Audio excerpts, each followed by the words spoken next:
falar uma coisa para vocês. Eu tinha colocado uma matéria umas 2 semanas atrás, eu acho, uma semana atrás, falando que o Pátria Investimentos, que é uma gestora brasileira gigante, que tem ações negociadas na Nasdaq, inclusive, tinha tido um fundo que a cota, não sei se vocês chegaram a ver lá, a cota do fundo valia R$10, e na sexta-feira da semana retrasada, foi, como é que a gente fala? Foi revisada para menos R$301.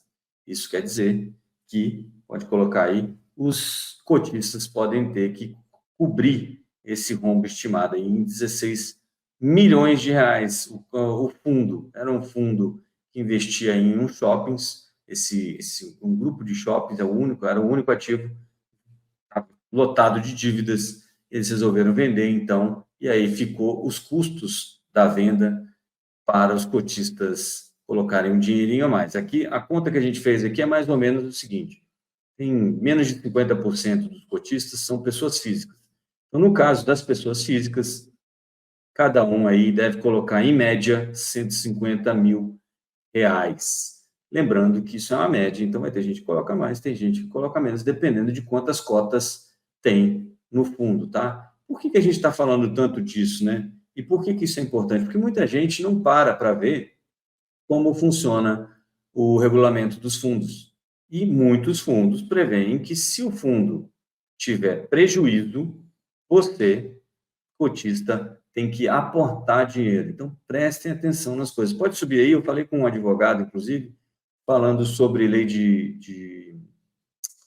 aquela lei econômica lá, como é que chama?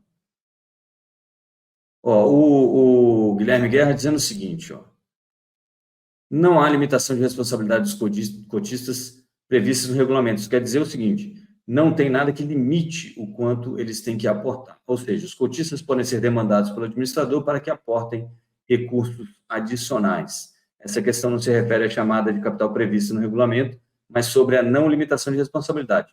Neste contexto, cota positivo gera direito, cota negativa gera obrigações. Sobe mais um pouquinho aí, Matheus, por favor. E aí ele estava lembrando disso aqui, ó: a Lei de Liberdade Econômica, que começa a valer em agosto. Essa Lei de Liberdade Econômica, aí sim, os fundos vão limitar a cota a zero. Tá? E se tiver outros prejuízos, aí o fundo tem que se virar para pagar, e não o cotista, a não ser que isso esteja expresso no regulamento do fundo.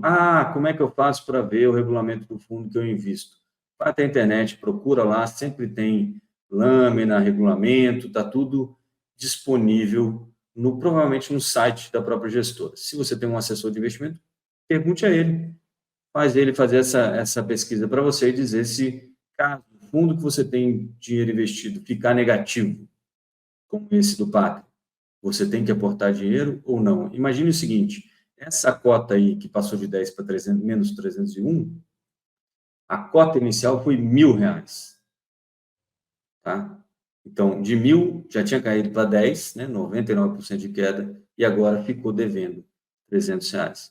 Então, basicamente, se você entrou aí com, sei lá, não vou nem fazer essa conta aqui de cabeça, vai dar errado, mas tem aí, em média, R$150 mil que os cotistas vão ter que aportar para cobrir esse rombo aí. Parece que os gestores estão procurando os cotistas já para conversar sobre isso, mas é bom que todos fiquem atentos. Isso ensina a gente, né? Isso pode ser um wake-up call aí para todo mundo se atentar, que é bom prestar atenção em como é que as coisas funcionam, qual é o regulamento do seu fundo, para você não ser surpreendido por essas coisas. Eu lembro até do filme, naquele A Grande Aposta, no regulamento do fundo administrado ali pelo... Como é que é o nome dele mesmo? Esqueci o nome dele agora, mas é o cara que previu ali o problema da bolha imobiliária americana. Ele podia impedir você de resgatar suas cotas, né? Ele tinha isso como mandato no regulamento dele. Então, prestem atenção no que vocês fazem com o seu dinheiro, né?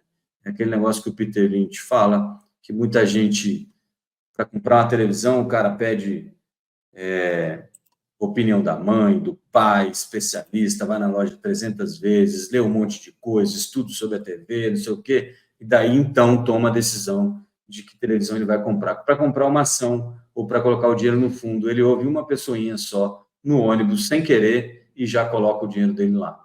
Então, sejam um pouco mais cuidadosos com o seu dinheiro, tá bom? É mais ou menos isso.